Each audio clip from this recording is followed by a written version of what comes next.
रिश्तों के टुकड़े संजोती बहू। 40 पार मोहन ने आखिर अपने ऑफिस की सहकर्मी सुधा से शादी कर ही ली।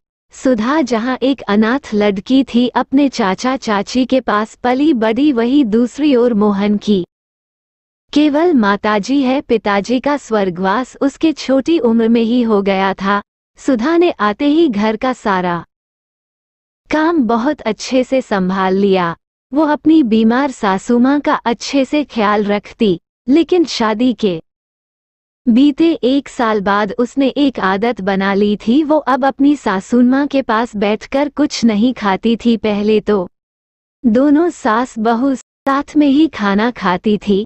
सुधा की सास सुषमा जी पहले रसोई के काम में हाथ भी बंटवाती थी, इसलिए उनको सब पता होता था कि रसोई में किस डब्बे में क्या रखा है। लेकिन अब बीमारी के कारण वो रसोई में भी नहीं जा पाती थी। माँ जी, ये लीजिए चाय बिस्किट। शाम को हाल में अपनी सास सुषमा जी को चाय बिस्किट पकड़ाकर सुधा खुद थोड़ा दूर अपनी चाय लेकर पीने बैठ गई। वो एक लाल रंग के डब्बे में से निकालकर खुद भी कुछ खा रही थी। सुधा को कुछ खाता देख उसकी सास सोच रही थी, पता नहीं ये सुधा बहू मुझे बिस्किट देकर खुद क्या खा रही है। मैं तो उठकर देख नहीं सकती। ओह, शायद इसी बात का फायदा उठाती है। सुषमा जी के सास के दिमाग की घंटी टन टन बजने लगी।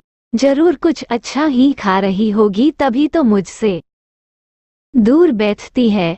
मुई, बुढ़ापे में ये आंखें भी तो कमजोर हो गई है। साफ साफ कुछ दिखता भी नहीं। रात को भी चैन नहीं मिल रहा था। कभी तो सोचती, छोड़ो ना, कुछ भी हो, मुझे तो समय पर सब कुछ मिल ही जाता है।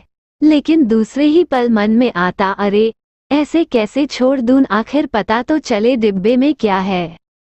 आखिर उनसे रहा नहीं गया तो टिसकते मसकते पहुंच ही गई रसोई में।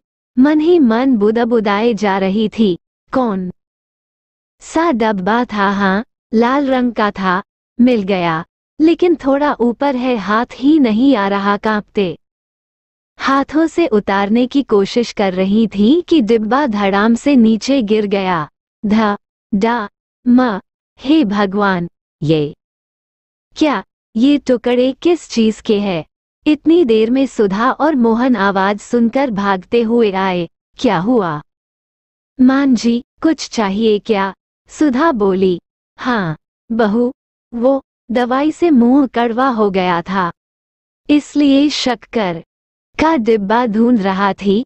सकपकाते हुए सुषमा जी ने कहा, मान जी, मुझे बोल दिया होता, एक आवाज दी होती। खैर, कल मैं आपके कमरे में मिश्री रख दिया करूंगी। बल्ब की रोशनी में ध्यान से उन बिखरे हुए टुकड़ों को देखा तो पाया कि मीठे नमकीन बिस्किट के बचे हुए टुकड़े हैं। सुधा फटाफट उन बिखरे टुकड़ों को साफ करने में जुट गई। बिखरे हुए वो बिस्किट के टुकड़े मानो कांच की तरह सुषमा जी के मन को भेद रहे थे। कितना गलत सोच रही थी मैं। बहू मुझे साबुत बिस्किट देकर खुद टूटे और बचे हुए टुकड़े खाती है।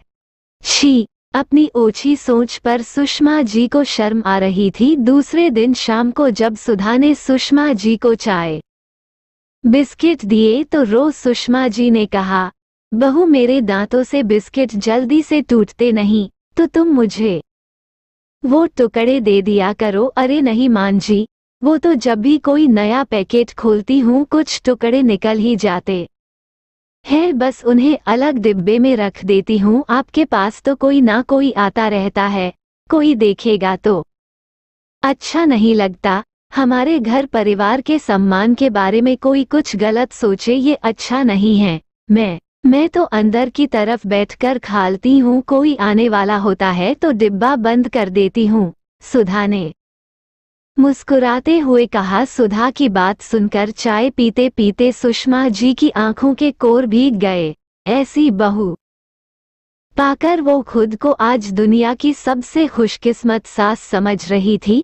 साक्षात गृहलक्ष्मी जो नसीब के टुकड़ों में भी रिश्ते संजो रही थी। ये रिश्ता ही ऐसा होता है कि कई बार बहू अपनी सास को नहीं समझ पाती और कई बार सास भी अपनी बहू को नहीं परख पाती। रिश्ते में आई इस उलझन को समझना बहुत कठिन है, क्योंकि कई बार दोनों ही अपने अपने पॉइंट्स पर सही नजर आती हैं। जनरेशन गैप, सोच का अंतर, परिवेश का अंतर इन रिश्तों को सीधे तौर पर प्रभावित करता है, क्योंकि दोनों को एक साथ रहना है और एक दूसरे से ज्यादा संपर्क में रहना है। इसलिए वैचारिक मतभेद होना संभव है। औरतें किसी भी घर को चाहे तो स्वर्ग बना सकती हैं और किसी भी घर को चाहे तो नर्क बना सकती है। वो घर की महिलाएं ही होती है जो किसी व्यक्ति के जीवन को बेहतर बना सकती है। पत्नी के रूप में जहां एक महिला हर कदम पर अपने पति का साथ देती है और उसे जीवन का सही मार्ग दिखाती है, तो वहीं बेटी के रूप में वो लक्ष्मी के समान होती है।